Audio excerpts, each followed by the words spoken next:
For decades, billion-dollar brands had all the shelf space, all the ad dollars, and all the power. Coca-Cola ran the airwaves, Nestle ran the candy aisle, and Pepsi sponsored your childhood. And then, creators showed up with zero ad agencies, zero traditional distribution, just cameras, content, an internet connection, and millions of fans. Together, they built snack and drink empires from their bedrooms. Mr. Beast, Logan Paul, Emma Chamberlain, not just YouTubers anymore, now real disruptors with real market share. What I'm about to show you isn't a gimmick, it's a hostile takeover. This is how they did it, how 3 internet creators cracked the code on product market fit, hijacked retail distribution, and weaponized their fan bases to build billion-dollar brands. And here's what everyone missed. This isn't a trend, it's the new blueprint. So what happens when creators don't just make content? They make everything you consume.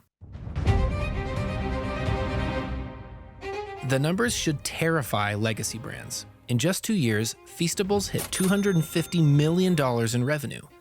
Prime, over $1.2 billion in retail sales. Chamberlain Coffee is projecting $33 million this year, growing faster than most boutique coffee brands ever dream of. Here's what everyone missed. These aren't outliers. They're the early wave of a tsunami reshaping consumer products. And the force behind it? Influence. Not the vague kind, quantified, monetized attention. Traditional big food brands are growing at 2 to 3% per year. Creator brands are hitting triple-digit growth. Feastables grew 160% year over year. Chamberlain Coffee expanded from 500 stores to 10,000 stores in 12 months. That's absurd and very real. Let's be clear, this only works if the product makes sense for the creator and for their followers. But here's the genius. With Feastables, Prime, and Chamberlain Coffee, it's a near perfect fit. Feastables aligns with Mr. Beast's Willy Wonka-style persona, really colorful, fun, and full of giveaways. Prime reflects Logan and KSI's high-energy, gym rat, sports hype personas. Chamberlain Coffee, literally born from Emma's coffee addiction on YouTube. These aren't just products with creator faces slapped on them. They're extensions of their personalities, designed for fans who already want to be a part of their world. That connection builds instant trust, and trust builds conversion to purchase. Most brands spend years fighting to get shelf space. These creators basically skipped the line. Why? Because their fans created pull before retail had to push. Feastables launched in Walmart and Sam's Club with Mr. Beast's YouTube backing and strategic team hires.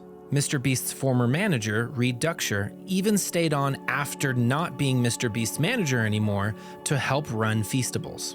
Prime started selling on their own via direct-to-consumer, or DTC, then exploded into Target, Kroger, and even international chains. Chamberlain Coffee used DTC at the beginning and then surged into over 10,000 retail locations with top-notch, generationally resonant branding. Here's the twist across the board that breaks away from traditional marketing of consumer products.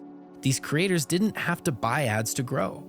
They didn't have to go through big box retailers to launch or start by begging traditional consumer product distributors to work with them. They used influence as distribution. And retailers, who care about one thing, sales velocity, paid attention.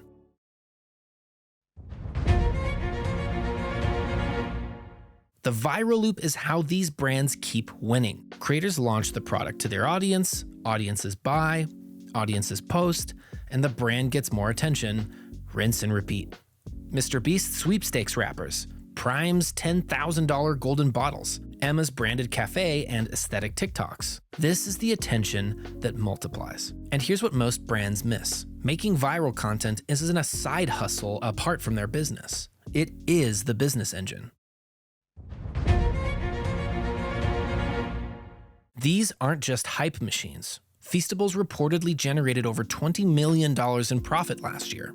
Prime is said to be cash flow positive even as it scales globally, which is very, very resource and cost intensive to scale a product like that. Chamberlain Coffee has raised millions of dollars in funding and is on track for break even. Traditional CPG brands spend 20 to 30% of revenue on advertising. Creator brands? That's built into the content. And all that leftover profit margin, they get to keep it. It's all theirs.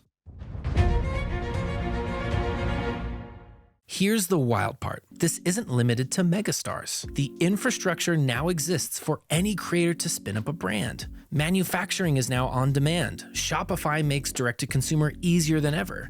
And fans are the distribution. We're moving from a world where creators sell attention to one where they sell actual products. And the gatekeepers, their heads are in the ground. The bottom line, the shelf space that used to belong to billion-dollar companies is now up for grabs. Feastables, Prime, Chamberlain Coffee, they proved that a loyal audience plus a killer product that aligns the brand of the creator to the fans equals industry-shaking success. This whole creator product revolution isn't coming, it's already here. So if you're a creator, an entrepreneur, or just someone paying attention, ask yourself, what would you build if you had an audience waiting to buy?